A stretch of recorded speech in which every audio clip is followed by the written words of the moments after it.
Hi, everyone. I'm Michelle Jobin, and you are listening to Time to Talk, a podcast for caregivers. This podcast is dedicated to helping family caregivers in Ontario. Through expert tips and resources, you will gain knowledge and validation for the ups and downs that come with caregiving. More importantly, you'll learn that you're not alone. It's so important to take this time for yourself. We're glad you're here.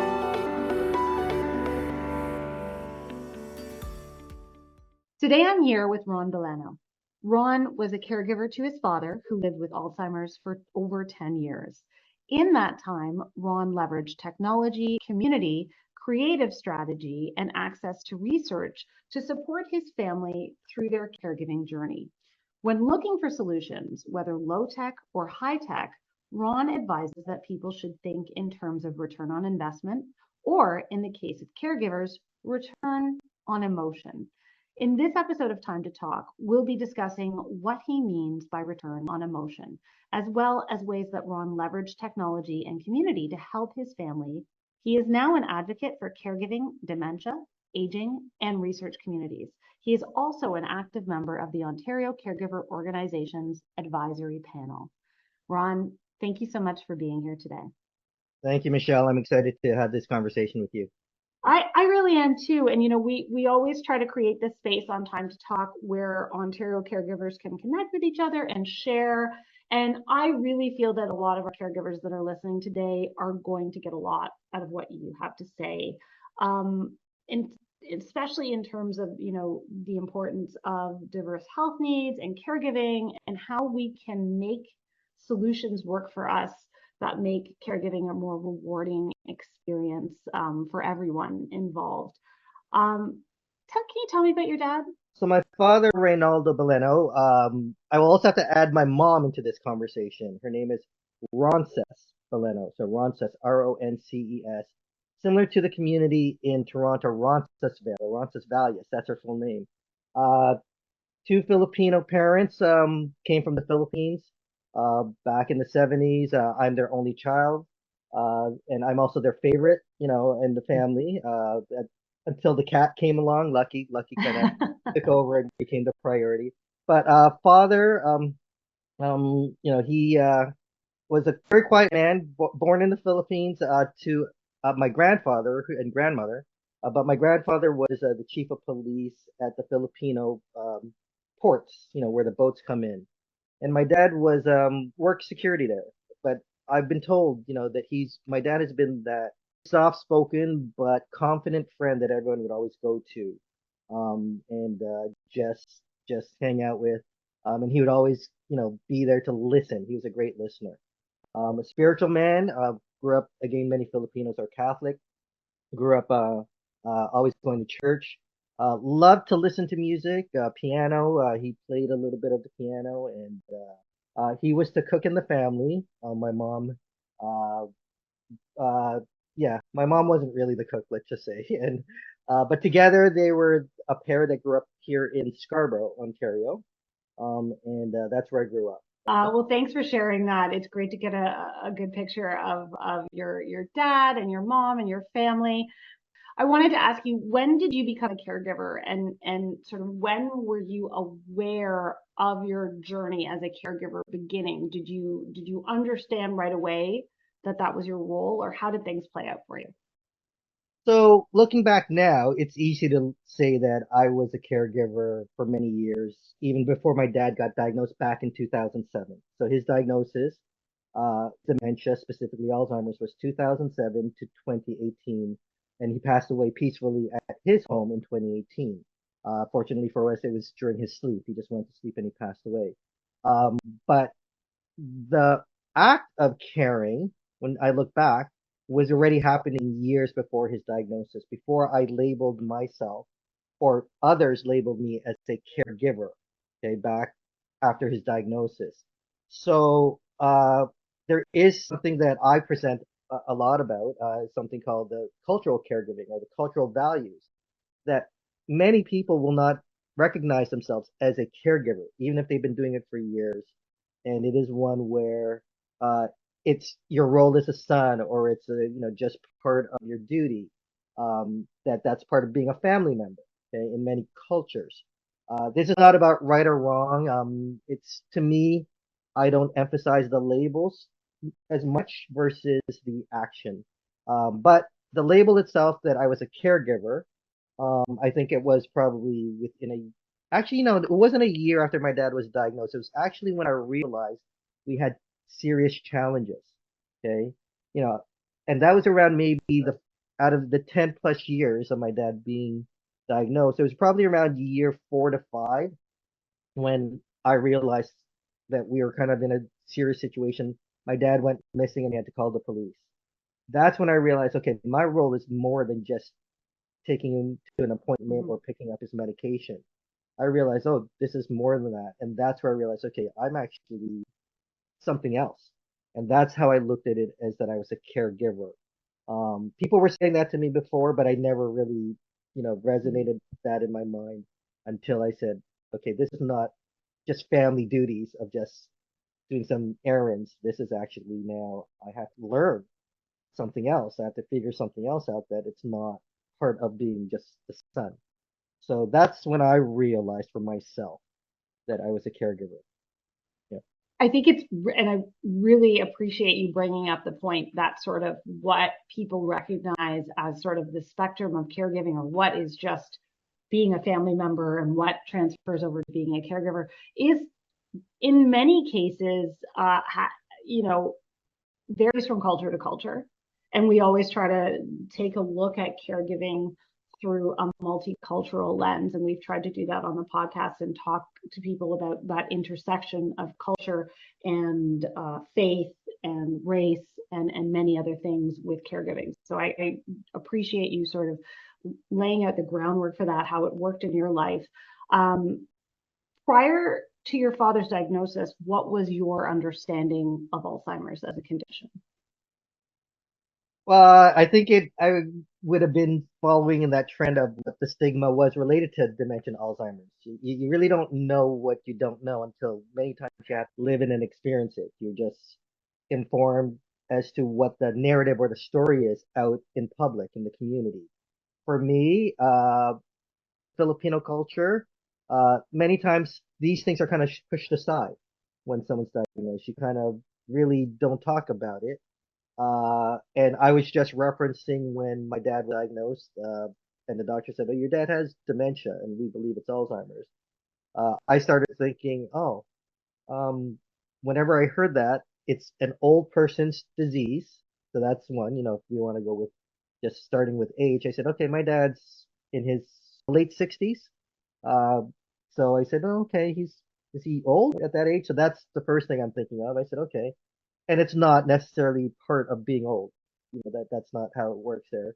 But then the other piece was that people have attached the adjective. I'm always attentive to the words of what's attached to something, that I've heard many times. Oh, someone suffers with dementia.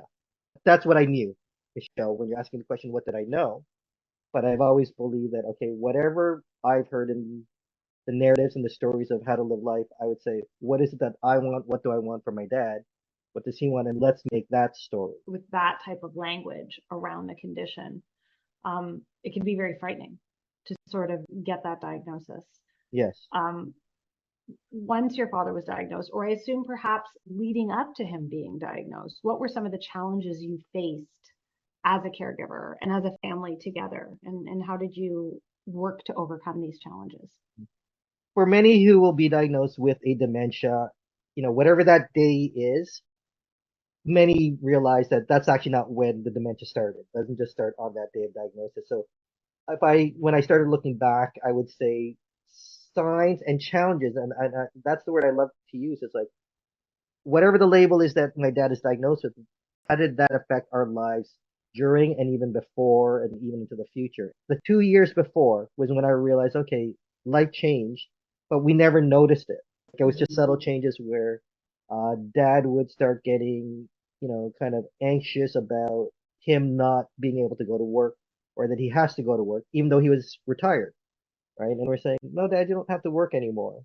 But it would only happen like once, maybe every few weeks. So they're far apart that you don't pick up the patterns. His money's missing. Okay, so that feeling that someone has stolen his money and accusing, whether that's my mom or just confusion as to I gave money to the person at the coffee shop and she didn't give me my money back or my change. And I said, well, that doesn't make sense. We know them. So those are the little things that we were dealing with. For us, my dad actually did get verbally aggressive more than he used to. And again, this is a very quiet, peaceful person. That's where I realized, okay, mom, something's not correct here, because dad was never like this, and why is he getting upset over things that don't make sense to us? So that's really our challenges. We didn't have any physical concerns, so sometimes they're physical incidences that many people who are not yet diagnosed with dementia, for example, getting lost physically. We weren't at that stage, and that to me is a physical danger. That some of them would actually injure themselves, and they're not sure how they injured themselves. Hmm. They might have cuts and scratches. That where did that come from, Dad? If that were to happen, and they won't know. So nothing physical, but a lot of it was emotional shifts and just, of course, the obvious ones of forgetfulness and confusion, what we were dealing with. Yep. And then, so if we go a little bit further down the road after the diagnosis, you did say that it did get to a point where your father went missing. Hmm. So you have additional challenges. And I assume this is perhaps when you started to think about, okay, how can we tackle these things in a way that is practical and effective? So you you have let us know that technology was a big part of that. So what inspired you to bring technology into your caregiving experience? And can you describe for us exactly how that worked? Yeah. So the forgetfulness is an obvious, symptom or something that people will attach to dementia. Okay. Oh, your dad forgot your name, or your dad's forgetting this. Okay. I can live with that in the moment if he thinks I'm his brother, if he was just confused. To me, that's safe, and I just let him be in Hmm. the space that he's at, right? So I never. It took me a few years to not, say, Dad, I'm not your brother, or I'm not, or you're not here, or this is not where we're at. Eventually, for that one, just I need to add this piece of tip. I brought in improvisation, right? So the first rule of improv is you always say yes and you just go with it. And that is a beautiful way to communicate with someone, Mm. not just with dementia, but I think with everybody. Okay, For is life. for life, Michelle. You get that? I have Yeah, a theater degree, so I totally know what you're talking about. yeah, Yes, and right. was my life for Yeah. improv, so I understand that, and So that's it's why just a I'm throwing great it out. story. Yeah, yeah, Yeah. you appreciate that. So, and but that's with every relationship. But more importantly, when we're dealing with someone with dementia who is going to stay with their one side, instead of battling, you dance with them with the yes and then you can probably pivot and shift it later. But that's the to me the stuff that didn't bother me as much, because Dad, just go live your life and think whatever you want to think. I'm okay with that. Okay. Yeah. But it was when the safety issue came up when he did go Hmm. missing, and that was the very first time that we had to bring in technology. So how he went missing, he had gone missing that I didn't realize. Prior to that, it was very subtle. Maybe once a month, my mom said, Dad went to the coffee shop or he went to the variety store to play his weekly lotto tickets, and that was more than an hour ago, and it's like a 10-minute walk. And Mm. I said, oh, he's probably just hanging out. Okay, I didn't realize until later. I started thinking, I think he might have been lost during those times. Okay, and it was one where we had to fortunately get the support of the police during the fall. And when I say fortunately, I meant fortunately the season was a time when it wasn't that dangerous of him being out versus the winter, let's say, right? Right. So in Scarborough, he didn't come home. It was already 7, and mom calls. And I said, okay, well, let me go driving in the area. I'm about a 20-minute drive away from them. And then I went to drive in the area, and it's just the plazas, the restaurant that he likes to get takeout. There's probably 3, 4 locations, and I just kept driving. I'm saying, okay, now I've been looping this whole area for about 5 times.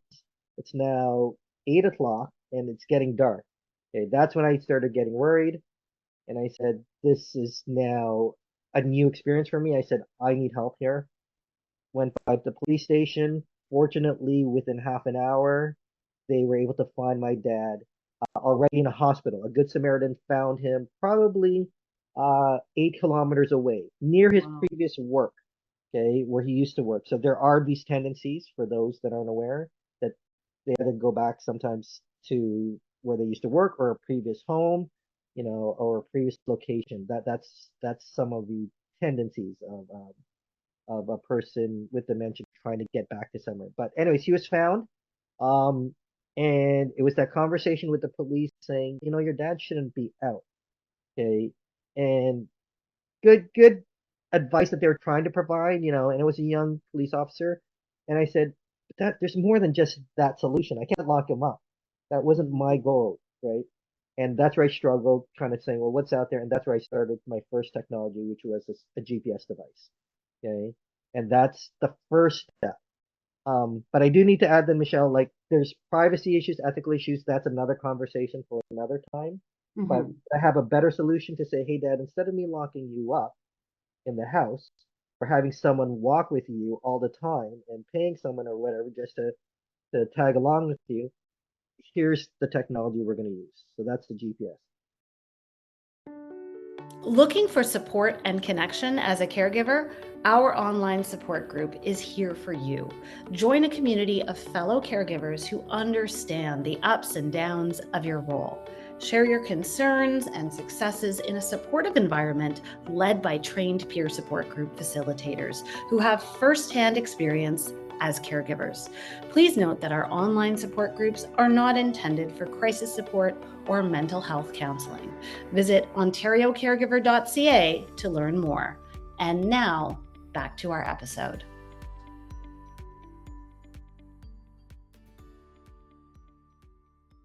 The bigger one that really made me realize what the benefits of technology had to do with Nemo and Dory.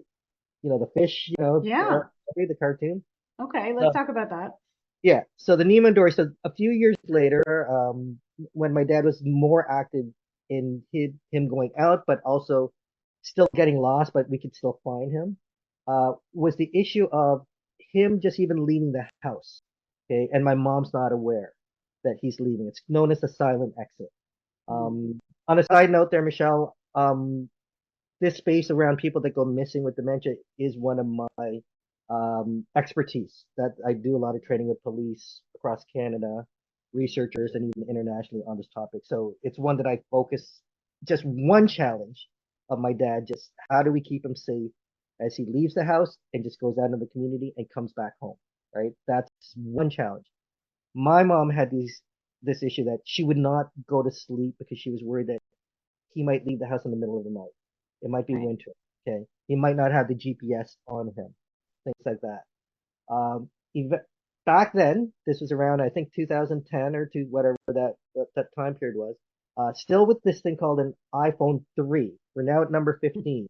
Yeah. But back in the day, I had an iPhone 3, and the Nemo and Dory connection was that my girlfriend at that time, she got me an aquarium tank so that I could have a saltwater fish, saltwater coral, and that was kind of a dream of mine. And I got that, put saltwater fish in there, corals and all that.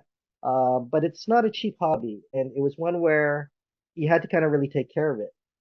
The thing was, I became quite known a little bit during that time as to growing corals. I became quite an expert in growing corals, and I was asked to travel up and down the East Coast to do presentations on growing corals in North America. And while I was away, I was so worried about the aquarium tank. I said, how do I watch this? And I found out that there's this thing called a camera that I could watch on my phone at that time. Stuck it there on the aquarium tank, and for about a year or so, I would be traveling. I would just be looking at my phone, even falling asleep in the hotel room, watching my fish to make sure they were okay, that they were happy. Come a year or so later, my dad goes missing, and then my mom says, I'm having difficulty watching him all the time. I said, hey, Mom, I have this spare camera from my fish tank. how would you feel that if I put that just so that it's aiming the door, I could see if dad's in the house and you can go to sleep.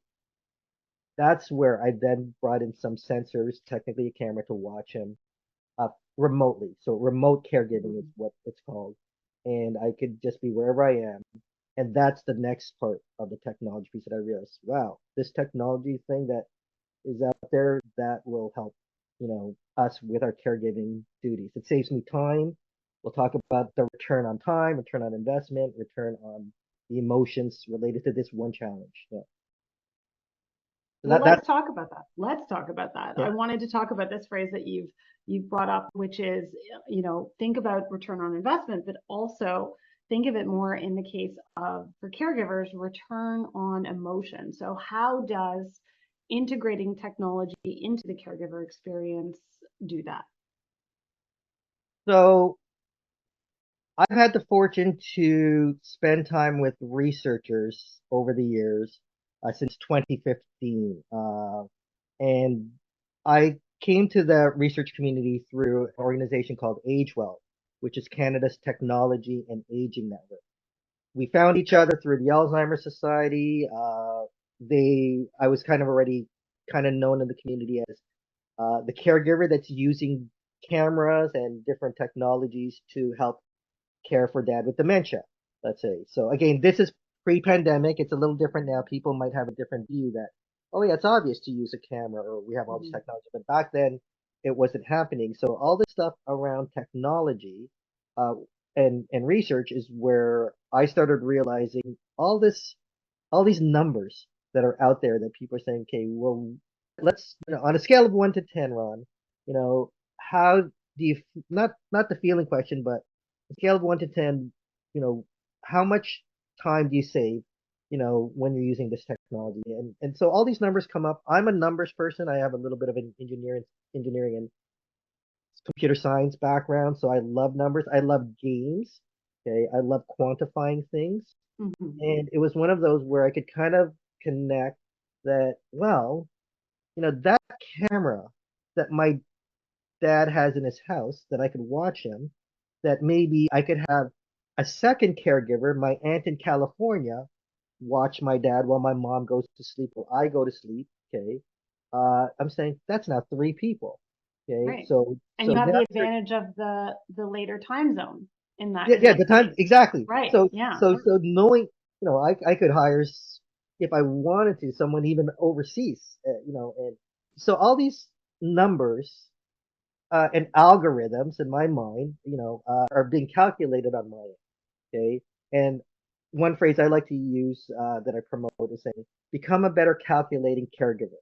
Okay. Get better at making those decisions when you're trying to figure something out. Because many times people are saying, oh, you're told that your dad has Alzheimer's.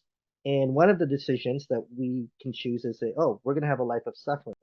Okay, so that could be one. I said, no, I want at least two or three choices or more. Even if it doesn't make sense, what are those other variables or choices? I could say, oh, we could have a life of joy. We could have a combination of suffering and joy together.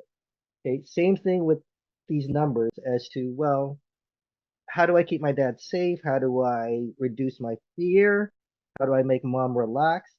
That's the camera solution or the Mm-hmm. GPS. And I started saying, it's, even with the research community and the innovators back then, it's not just asking us the basic questions of, does it do this? Does it do that? You need to say, well, what does it actually do to all of us? What are the other things that we don't talk about? And some of that I would always say are the emotions. Okay. And I've said sometimes if you really want to get quickly to the answers, start with the emotion, begin with that emotion conversation. How do you feel that your dad will be left in the house and we have to lock him up? Okay. And I said, for me, I don't feel great about that. Okay. But maybe that's my only choice. If that's the only choice I could come up with, that's the best choice. But I don't feel this, good about that. Oh, you know what? Or the other solution is let him go out. I said, well, if I let him go out with nothing and I have no solution, I'm afraid, I'm fearful that he won't make it home. I'm fearful that he might be found deceased, or I'm fearful, which I know families where their loved one is still not found to this day. right? Mm. So those fears, I'm saying, on a scale of 1 to 10, if you're asking me, it would be an 8 or 9. And if I needed the police, that would be a 10, right? So I'm hovering between a 7, 8, 9 on that fear scale. And I said, oh, but if I brought this technology, okay, the GPS, I just reduced my fear from a 7, 8, 9 to maybe a 5 or 6. It's not a perfect 0, but it's less. Okay. If I share with the community, so it's not just high tech there, Michelle, that I want to just talk about. To the coffee shop, to the restaurant, to the variety store, I said, "You're friends of my dad. He's been coming to you forever. Here's my business card. If you see him here when it's late, please give me a call, or just be aware we know that he's at risk of going missing." So I expand the safety net with community, right? So a combination of high tech, low tech, community, all of these are algorithms that if I add this, if I subtract this, gives me a better return on something for me. And a lot of that is emotions. So the return, the ROs, many people are familiar with ROI, return on investment. An investment of you put $100 on something, what's that return? You many times think percentage on the dollar. So that $100, the return is 10% great, but it's not just that. It's what's the return on my feelings, my emotions? What's the return on my dad's quality of life? Okay, that he's not locked up. So it's not just, it's a combination of ROs, but not just return on the dollars, it's return on the time. Having a camera makes it less time for me to travel back and forth 20 minutes every day just to say, is Dad at home? Right? Mm. So all these ROs, return on investment, time, quality of life, emotions, uh, return on someone's values is a big deal for me also. The value. What do they value? Okay, my dad values going to church. He values, getting his lotto tickets. That's what I want to focus on. So it's the return on even blank. You have to fill it in. Okay, so it's different for everyone. They just happen to be all these numbers. You do all your calculations to kind of say what are your return on your numbers in your life. Okay, you have to Yeah. calculate. So that's how this came about.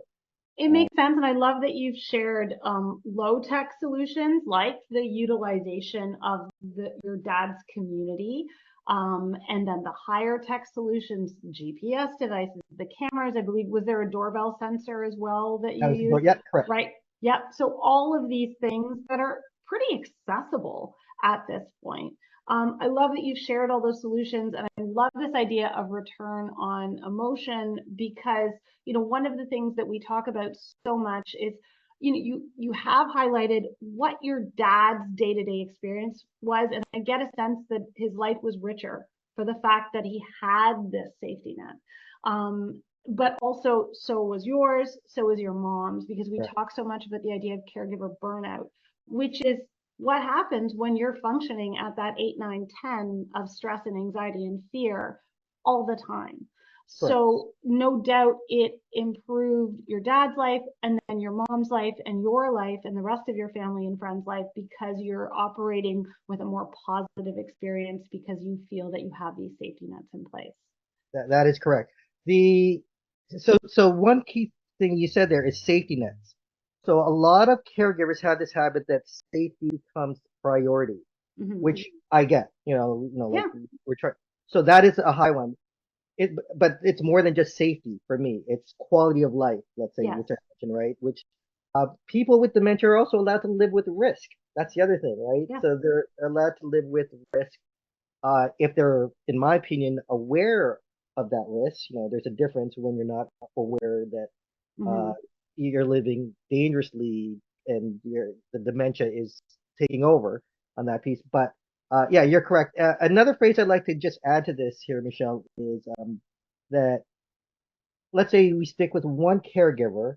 Okay, you asked me earlier is when did you realize that you were a caregiver? Well, it started when I started realizing it's not simply just two caring actions that I'm doing. It's not just picking up his medication and taking him to an appointment.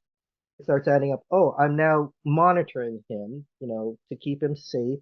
It's now that I need to get educated on some other information. It starts piling up all these challenges. That's a lot for one person, okay, that caregiver to feel. But if you can get a second caregiver, okay, so there's me and my mom.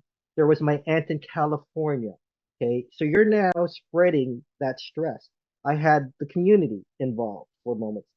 I call this phrase, when you spread the stress, you increase caregiving success. Okay. Meaning that you spread the stress through just exactly what you said, Michelle, through not just high tech, but community members. People think it's about community, getting staff in, but you could be creative. Technology can help spread the stress, as you said, right? Mm-hmm. So having that, a camera back then, I was using Skype, not Zoom, so that I had at least two or three other people across North America to have meals with my dad. Okay. We like breaking bread, Michelle. We like Yep. talking about food, right? I know your story as well, that, Yes. the meal side. Um, that's very valuable for me that when you break bread, it doesn't just have to be, just my mom and my dad every day. I could have someone virtually back then break bread so that my mom can relax, get some respite, and that is spreading the stress. Okay, so that was an example of a way to spread the stress through the use of technology and with the community who wanted to help. Caregiver coaching is a professional one-to-one relationship between a coach and a family caregiver. A caregiver coach may help to support you with challenges like feelings of burnout, setting limits, grief and loss, and other common challenges that caregivers face. The Ontario Caregiver Organization coaches have various professional backgrounds in health and social services, such as system navigators and health educators. They also have firsthand experience as a caregiver. They get it. This program is a limited eligibility-based service. To learn more about the Ontario Caregiver Organization's Caregiver Coaching Program, or to see if you're eligible, visit ontariocaregiver.ca. And now, back to our episode. Well, you've obviously become very passionate about sharing your experiences and what you've learned during your caregiving journey with others. So, can you tell us a little bit about some of the specific work you're doing as an advocate for caregiving, dementia, aging, and of course, the research that you referred to as well? Yeah. So a question, just like how you asked me about how did I when did I realize I became a caregiver or just that role? It's also when did I also become an advocate around caregiving? And it's not just caregiving. For me, it's caregiving and aging, caregiving and research, or dementia specifically. When did I realize that?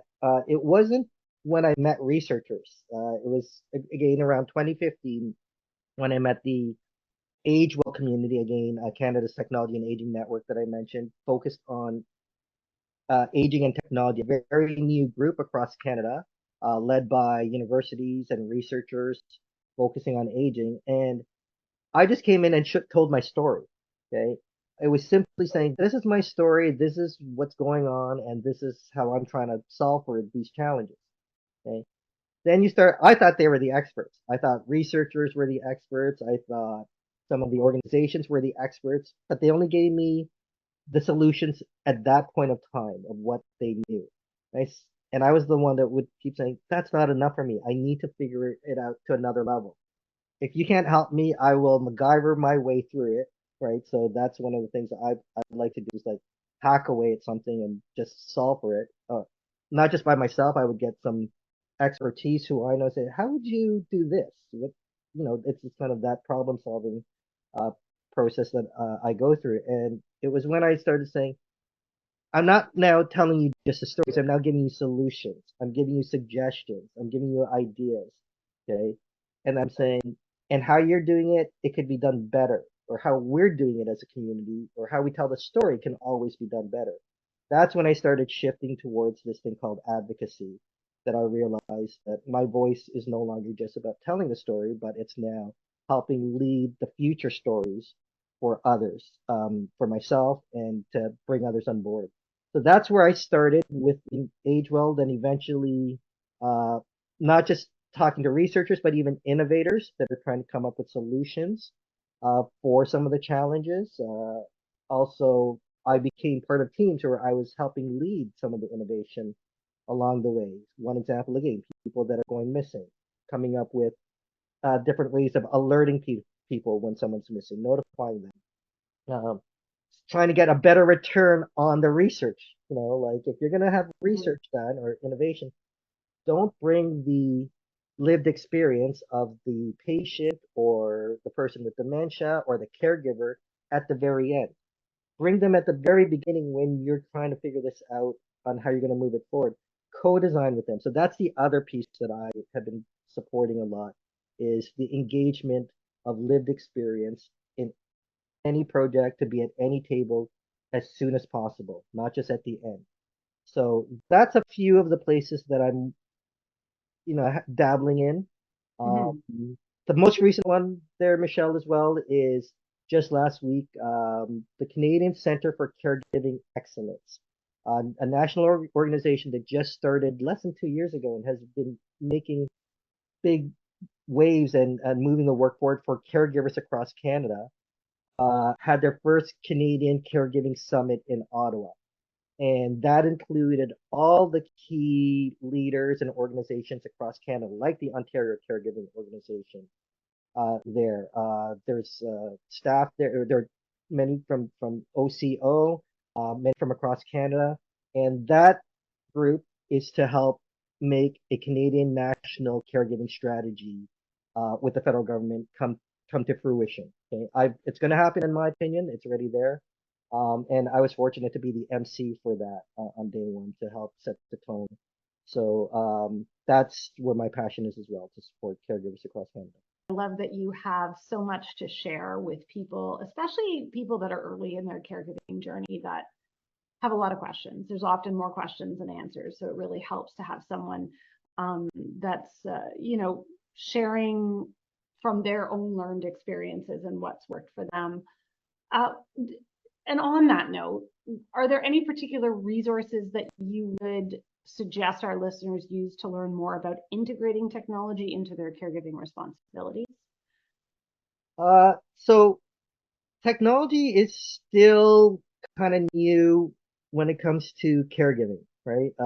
There's not too many people that talk enough about it because it is something that sometimes is very personal.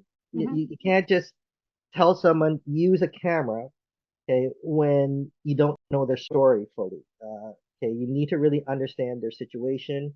You need to understand the ability for the resources that they have, if they can afford it, but also the access to the knowledge of how to use the technology.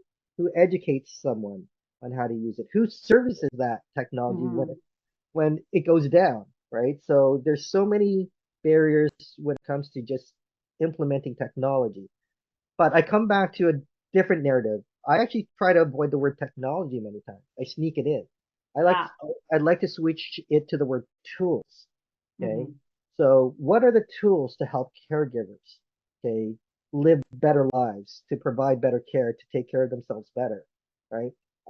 Simply, we could say a telephone is a technology. The old school telephone, it's a technology, but it is technically a tool for communicating, right? It's a method to communicate. So I've always reminded people, let's start, what is it, what are the tools and what is it that you're trying to achieve? Okay. And saying, well, my fear, and I start with emotion, I'm afraid dad is not going to come home. Okay. I said, oh, so what are the barriers from that? Well, we don't know where he is. Okay. Oh, well, what are the tools that will help you, know where dad is, or who in the community can help you? Okay, so that's how I reverse engineer these emotions and these challenges. And then that's where I say, well, there's these tools, if you have a phone, yeah, it's a technology, we can stick in that word, but it's a tool that will help you achieve some of these challenges that you're struggling with, and overcome them. So that's how I've introduced these. But if you're going to focus on technology specifically, again, here in Canada, it would be AgeWell, which is Canada's Technology and Aging Network. Another one would be the Center for Aging and Brain Health Innovation at Baycrest, or powered by Baycrest, otherwise known as CABI. I'm on their seniors advisory panel there as well. They focus on a lot of the innovations that are ready to scale up. They're already a little more established. And CABI has this great program for caregivers and pretty much everyone, aging adults, called LEAP. the LEAP community, where you can get connected to the LEAP, LEAP at the Center for Aging and Brain Health Innovation, and you'll be able to possibly participate or share your voice with many of the innovations and programs that are happening at the moment. So those are the two leading ones I will suggest at this moment at a national level. Yeah. Well, Ron, you've shared so much great advice with us today, and very generously you've shared your story and your family's story. Do you have any parting words of advice for someone that might be on a similar caregiving journey to yours? So I will always say that caregiving is not new, okay? That there are many, not just dozens, not hundreds, but thousands and millions of other caregivers that have gone through your journey already, okay? And if you're very new to caregiving and you're realizing you are a caregiver, okay, the quickest thing I would suggest is you have to find other caregivers that are ahead of you and have gone through the journey or are going through the journey, but it's not new.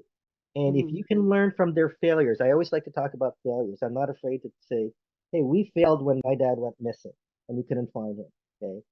That to me is a failure. That doesn't mean that I'm a bad person. That's not judgment on who the person is or the intent of the people. It's just that challenge. Well, we've got to start again and we have to improve upon this. So caregiving, there's a lot of failures. That's really what caregiving is, in my opinion, is that we're just dealing with a lot of failures in life. How do we take them on? How do we improve upon them? How do we reduce those failures? If we fail, how do we make it softer failures along the way? And a phrase I like to use is whenever you fail, there's always an opportunity to find another important lesson. And let's get all those lessons to new caregivers as soon as possible. And you just have to either talk to them or get connected to an organization such as the Ontario Caregiver Organization to say, teach me some of these lessons that I could reduce, in the future. So that's what I'm always going to say, get connected. If you're willing, don't be afraid to share your story. It's not a judgment of who the family is. It's actually a sign of strength, in my opinion. If you share some of the vulnerability and the challenges that you might be going through, that will change your path in your caregiving journey over the future years ahead. So that's my tip. Well, Ron, it's been a pleasure to speak to you today, and we really appreciate your positive outlook on tackling some of the challenges that go along with caregiving and also finding ways to make it more rewarding. Thank you so much for being here today. Thanks, Michelle. Thank you for listening. We hope you enjoyed this episode. You can access more details about support services on our website, ontariocaregiver.ca. Until next time, I'm Michelle Jobin, and you've been listening to Time to Talk, a podcast for caregivers. We hope you have a wonderful day.